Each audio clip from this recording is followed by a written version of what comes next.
The shop is a tomb once the sun goes down. That's a theatrical way to put it, I know. It's the kind of line I'd usually save for a script. But standing here at 53, it feels less like a metaphor and more like a physical fact.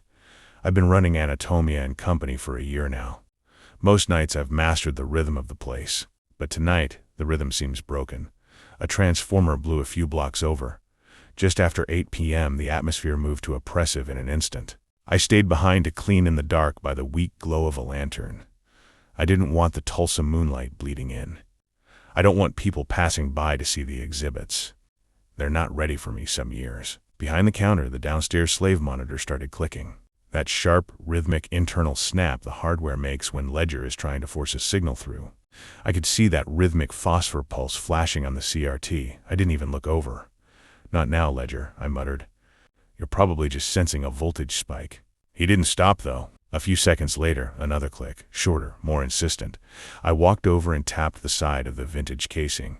The green text was scrolling too fast to read, but I caught the words, "particulate interference." "It's just dust, buddy," I told the screen. "I'm sweeping the floors." "You're sucking in old plaster and pine sol. Chill out." I reached over and hit the monitor's dim switch. With the curtains closed, the front of the shop became a black void. I reached behind the front counter and grabbed my flashlight. I needed to get to the lenistry, the back half of the building, to make the final sweep through the treatment area. The lenistry is windowless. Once you leave the front lobby, you're in a sensory deprivation tank.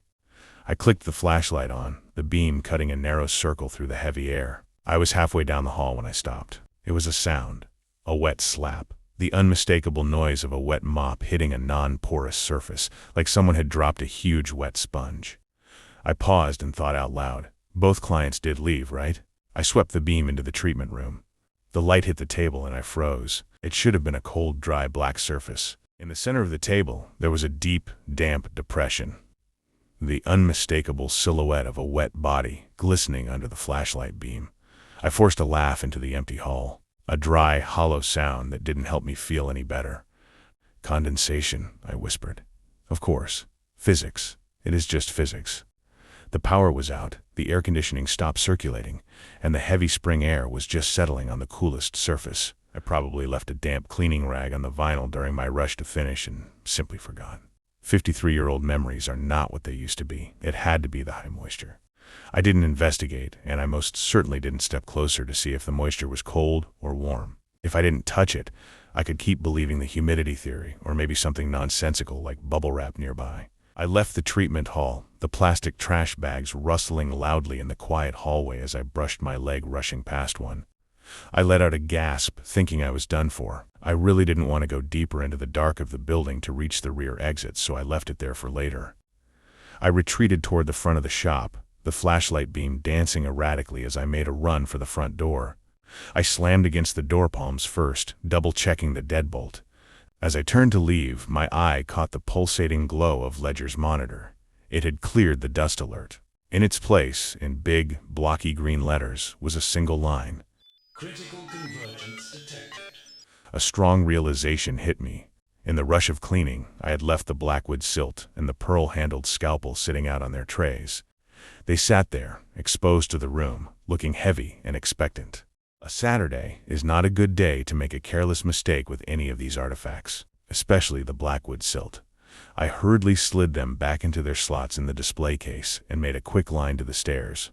I dashed past the glowing monitor, not caring about the battery, telling myself it was just mid-series resonance.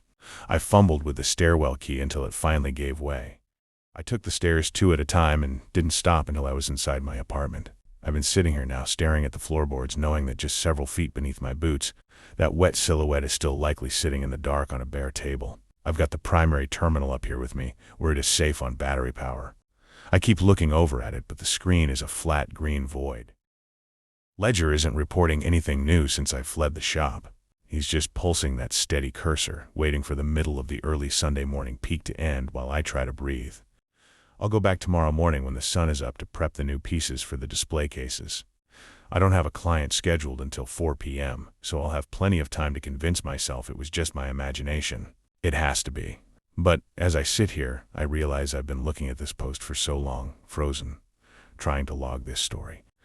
I need to hit send and try to sleep and not let my silly imagination get over on me.